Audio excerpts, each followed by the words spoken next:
La saison estivale de la Fondation François Lamy a débuté dernièrement dans le Parc des Ancêtres à Sainte-Famille avec la reconstitution d'un mariage des 5 filles du roi qui se sont établies sur l'île d'Orléans. Pour effectuer un retour sur cette activité et pour aborder la programmation offerte par la Fondation François Lamy, la télévision d'ici s'est rendue à la maison Drouin. Oui, en fait, c'est ça, c'est le lancement de la saison de la Maison Nos Aïeux. Donc, on a, avec la Société historique des filles du roi, notamment Daniel Pinsonneau, on a toutes reconstitué 5 mariages de 5 filles du roi qui se sont établies dans 5 paroisses de l'île.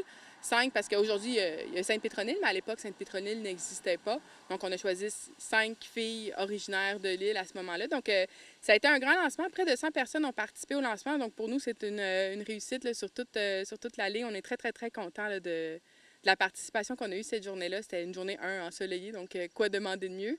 Puis toutes les filles du roi, les notaires, les curés, toutes costumées, ça rajoutait un charme dans le parc des ancêtres. On l'a comme habité en 1668 pendant une journée, fait que c'était extraordinaire. Ouais.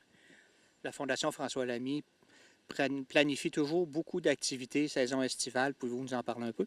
Oui, oui. Donc, pour la Maison de nos Aïeux, si on avait le lancement, évidemment.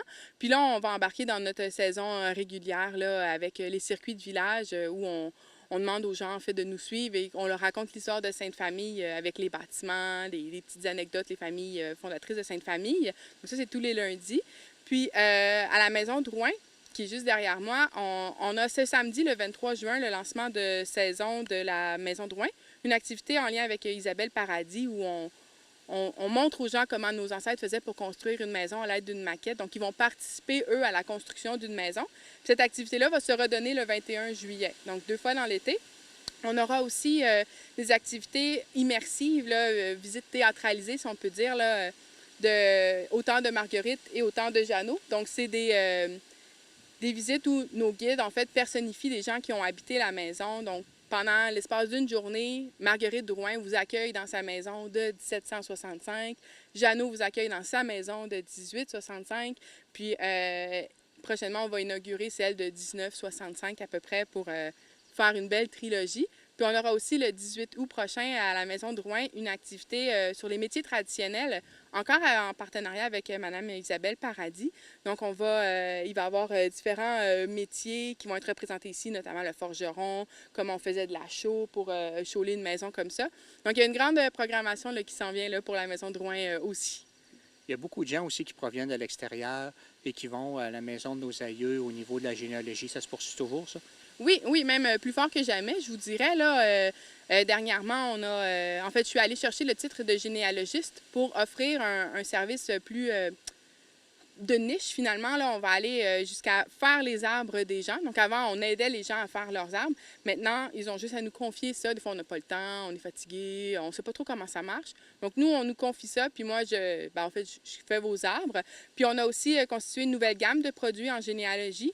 Donc, on a des guides de terrain, des feuilles de généalogie vierge, un guide pour enfants aussi pour les initier à cette recherche-là, parce que plus on les part jeunes, plus ils ont du temps pour découvrir toute cette magie-là, finalement. Puis ça, ce n'est qu'un début, finalement. On a d'autres projets qu'on veut ajouter à ça pour vraiment bonifier notre offre, puis être vraiment reconnu en tant que centre de généalogie destiné aux gens provenant, ayant des ancêtres, finalement, de l'île d'Orléans.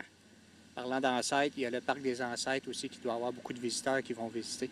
Oui, le parc des ancêtres, c'est clairement le site qui doit recevoir le plus de visiteurs. Évidemment, c'est ouvert gratuitement au public, pique-nique, détente, mariage et tout ça. On a le hangar qui est adjacent finalement à la Maison de nos Aïeux, dans lequel il y a M. Paquette, tourneur sur bois, qui fait des toupies là, comme ça, là, sur le tas, disons. Là.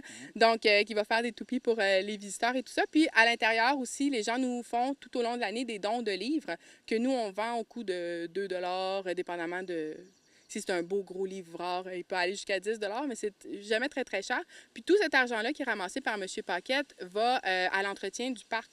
Donc, M. Paquette est un bénévole là, hors parc qu'on ne saurait se passer, là.